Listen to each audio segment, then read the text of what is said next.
Welcome to this film about our trip to Sri Lanka. Over the next 15 minutes, I want to take you through the journey, where we went, what sort of things we got engaged in, who we met, how we got around, giving you a few tips along the way.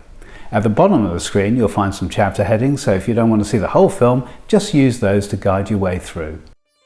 Our journey took us to 7 locations, and it was well paced in terms of stays of 2 or 3 nights.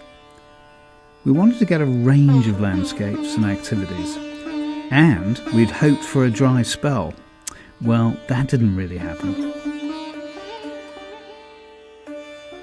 After a 14-hour flight from London to Colombo, we were in need of a relaxing place to stay, and we found it at the Haraphapola estate, set in a large coconut producing area rich in local agricultural produce.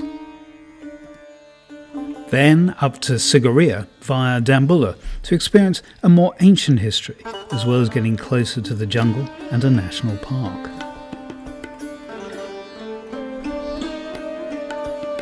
Then to Kandy, to visit the temple housing the sacred tooth, and to stay up in the hills on an old tea plantation, a really good place for trekking.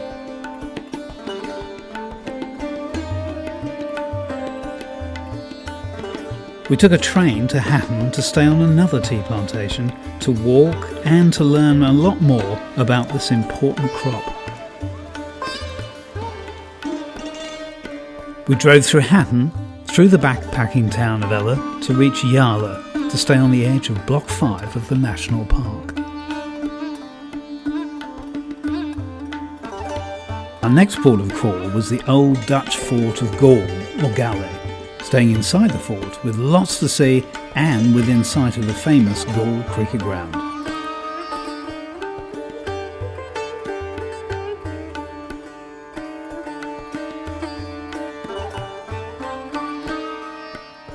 Our final stop was beach-based at Bentosa, stopping to tour the mangroves and then to stay at an idyllic long stretch of sand.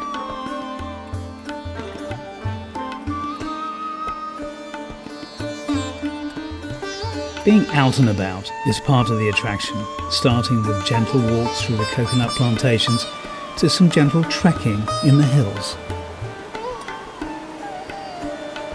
Then, if you're up to it, why not try and climb Pitarangula?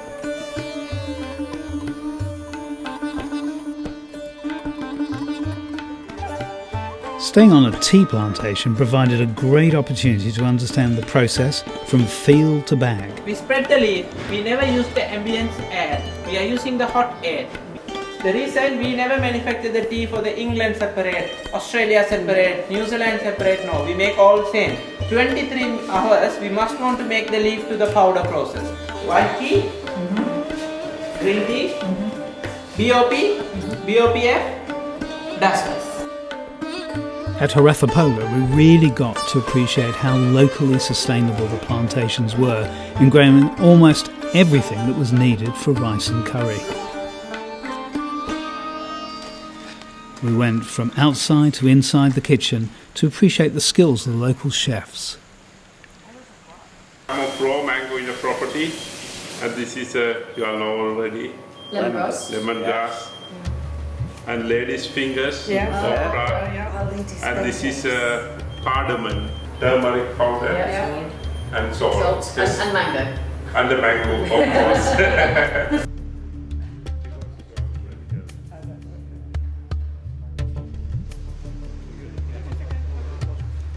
Inspired by watching the cooking, we decided to enlist in an organic cookery school situated in the middle of the jungle. First, get a coconut, then add normal water and squeeze. No water squeeze. Yes. Okay. Like this, and remove.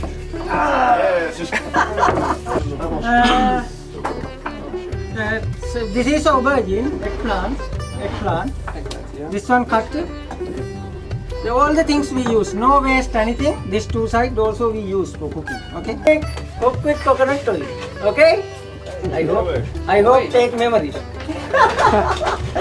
So mustard seed and chili flakes and coconut oil cooking. First coconut oil, Then add mustard seed, pop mustard seed, add the onion.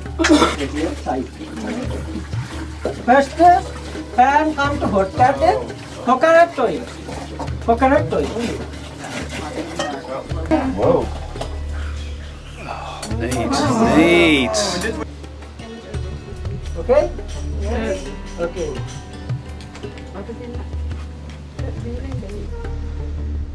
And then we grew interested in the wider application of local spices and herbs as they are applied to the treatment of a whole manner of clinical conditions: arthritis, migraines, dengue fever, raised cholesterol, as well as helping with our jiggy, whatever that is.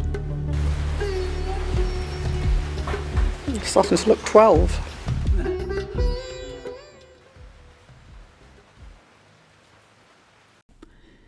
We visited the 5 caves at Dambulla, which houses 150 Buddha statues and paintings going back 2,000 years.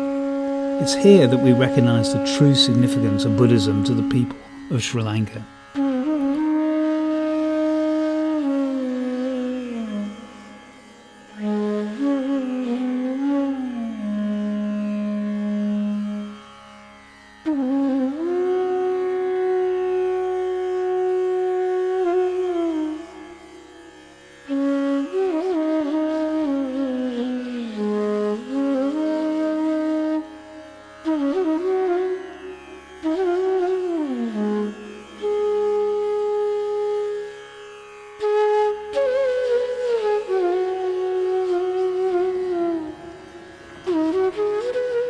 Hindus, Christians, Muslims and Buddhists live alongside each other in great tranquility.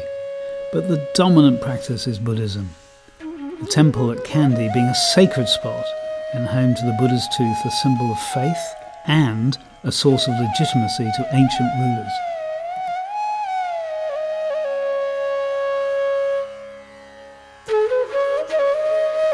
The ancient rock fortress is a site of historical and archaeological significance, as well as offering a pretty stiff climb. Polonnaruwa is the second oldest of Sri Lanka's kingdoms and was established as an ancient capital in the 11th century. Like Sigiriya Rock, this is also a World Heritage Site.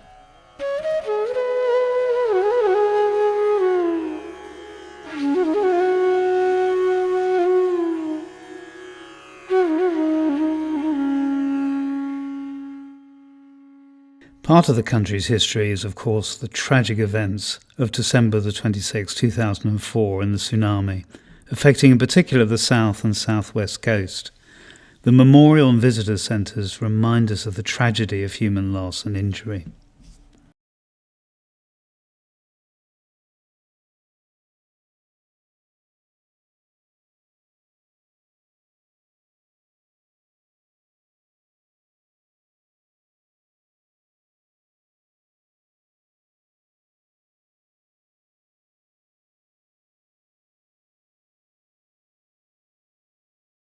Something that lifts the spirits is a visit to Geoffrey Bawa's home and gardens. Bawa was a lawyer turned architect who made an enormous contribution to design. His home and gardens demonstrate his very keen sense of integrating the man-made into the natural. It's a lovely place to visit, and you can stay there too.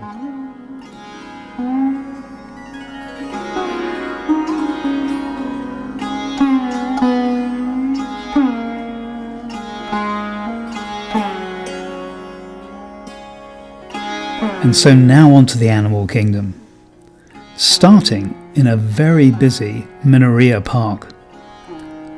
At times we really had to dodge the competing jeeps.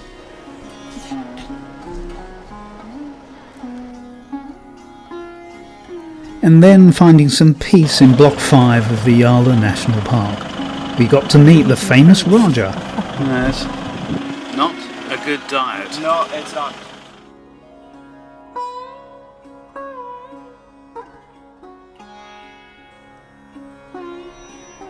And then we drove into the park to get an amazing view of a range of animals and bird life. Some to admire and some to keep at a distance.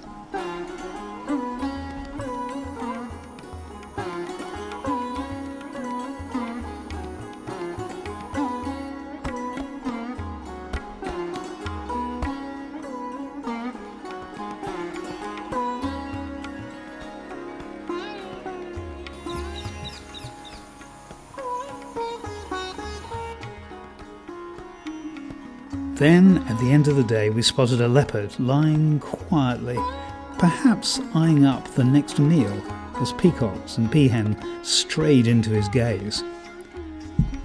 But the leopard was probably being charitable, or perhaps already well fed, and just got up, stretched, and moved off. So how did we get round? Well, mainly by car, and we had the advantage of having a really good driver and guide. This is one of my big tips. I would normally hire a car, but the landscapes could be enjoyed so much better in the passenger seat, along with the chance of admiring the skill of our driver in avoiding the many dogs and other animals, never mind the meandering tuk-tuks. Our total mileage was about 850 or 1400 kilometres. In all weathers, I might say.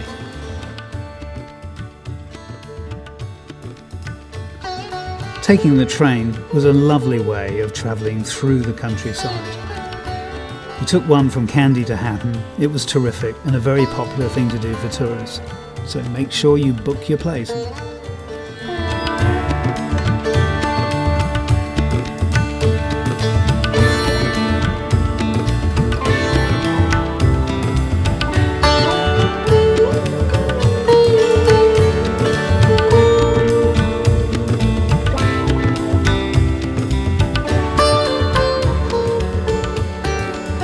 The roads are generally of a very high standard, even if you do see some rather bizarre fellow travellers, and see signs warning of the hazards of flying peacocks.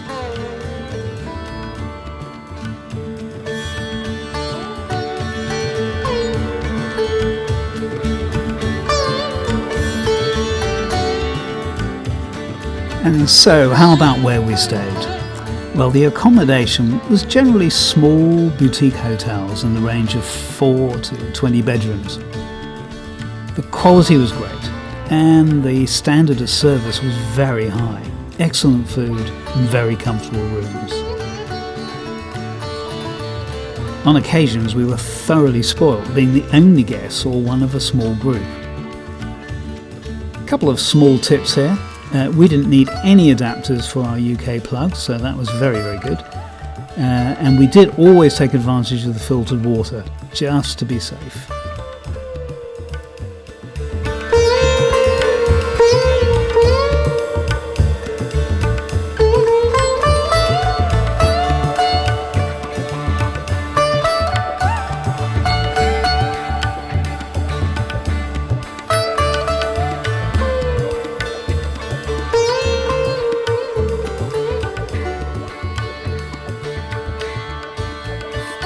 Of course, it's the people you meet that you often think most about. We were really blessed to have Samir, our driver and guide. He was with us throughout and was a great comfort and obviously very skilled too. And we lost count of the number of others who offered friendship and support wherever we went. This does seem built into the culture, especially in rural areas and away from the main cities. So a big thank you to them. And a big thank you to Lahira at Red Dot who organised our tour. This film is independent and not being sponsored, but I did want to make special mention of their expertise in making our trip just so enjoyable.